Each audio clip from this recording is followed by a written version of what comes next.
मुझे आज भी वह 100 मीटर लंबा कीट जैसा नेता याद है।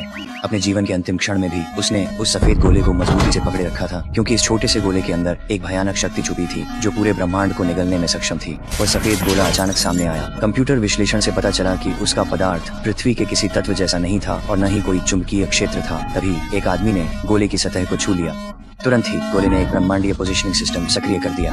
सफेद गोले से प्रोटॉन किरणें फूट पड़ी। यह संकेत सुदूर आकाश गंगाओं तक गया, जिससे 10,000 वर्षों से सोई कीट रानी जाग उठी। उसने इंटरस्टेलर मानचित्र पर देखा कि यह संकेत पृथ्वी नामक छोटे ग्रह से आया है। रानी ने तुरंत अपना बायोमैकेनिकल कवच बुलाया, पृथ्वी पर आने और उस गोले को वापस पाने की तैयारी करने लगी जो उसे ब्रह्मांड की शासक बना सकता था। जैसे ही वह उस कवच में दाखिल हुई, हमारा दुःस्वप्न शुरू हो गया। सौभाग्य से हम पूरी तरह से असहाय नहीं थे। दशकों तक अंतरिक्ष युद्ध के बाद हमने एलियन तकनीक का उपयोग कर पृथ्वी की कक्षा के पास एक लेजर आयन तोप रक्षा प्रणाली तैनात कर दी थी और चांद पर भी एक सैन्य अड्डा स्थापित कर लिया था। ठीक उसी दिन जब हम एलियनों को हराने की 20वीं वर्षगांठ मना रहे थे, चांद की दूर की ओर 5000 किलोमीटर व्यास का एक विशाल अंतरिक्ष यान प्रकट हुआ जो सीधे पृथ्वी की ओर बढ़ रहा था। लूनर कमांड ने तुरंत प्रतिक्रिया दी। कमांडर जान के आदेश देने के बाद हमारी लेजर आयन तोपों ने उस अंतरिक्ष यान पर हमला किया।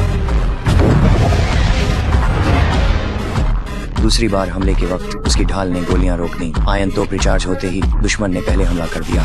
चांद सियोजोंग सिर्फ एक ही हमले में पूरा लूनर कमांड नष्ट हो गया।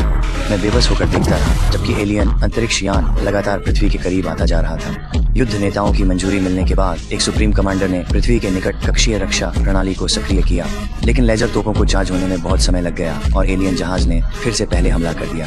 एक ही पल में पूरी कक्षीय रक्षा प्रणाली तबाह हो गई। हमारी आखिरी रक्षा पंक्ति भी गिर चुकी थी। पृथ्वी का व्यास 12,742 किलोमीटर है, जबकि इस एलियन अंतरिक्ष यान का व्यास 5,000 किलोमीटर था। वह सीधे वायुमंडल से होकर गुजरा और अटलांटिक महासागर के ऊपर मंडराने लगा। ये दृश्य इतना जबरदस्त था कि मैं अवाक रह गया। सार्वत्रिक गुरुत्वाकर्षण के नियम के अनुसार जब किसी वस्तु का द्रव्यमान काफी बड़ा होता है तो वह छोटी वस्तुओं को अपनी ओर आकर्षित करती है। यह अंतरिक्ष यान बिल्कुल वैसा ही एक विशालकाय था। अपने मुख्य इंजन में लगे सक्शन डिवाइस के साथ पूरे तटीय शहरों की इमारतें हवा में खींच ली गईं। यह मानो प्रलय जैसा था। एलियंस ने अभी हमला भी नहीं किया था और हम आधे से ज्यादा घर खो चुके थे। वह विशाल अंतरिक्ष यान फैलता गया और अटलांटिक तट पर जम गया। आखिरकार मुझे उसकी आकृति दिखी जो पृथ्वी का चौथाई हिस्सा ढक रही थी। यह एलियन आक्रमण अव्यावहारिक था। जल्द ही एरिया 51 के निदेशक और पृथ्वी के युद्ध कमांडर मा होंग ने राष्ट्रपति का स्वागत किया। हम एलियन जेल गए जहां हमने 20 सालों से कैदियों को रखा हुआ था। किसी कारणवश ये प्राणी अचानक बेचैन हो गए। मुख्य वैज्ञानिक चांग माओ ने कहा कि यह डर नहीं था बल्कि उत्साह और जश्न था, क्योंकि उन्होंने रानी की उपस्थिति को महसूस कर लिया था। लेकिन हम अभी नहीं समझ पाए थे कि ये एलियन राक्षस पृथ्वी पर हमला क्यों करना चाहते हैं। सच्चाई जानने के लिए राष्ट्रपति अकेले ही आइसोलेशन चैम्बर में चले गए। उन्होंने जेल का दरवाजा खोलने का स्विच दबाया और एक एलियन प्राणी को रिहा कर दिया।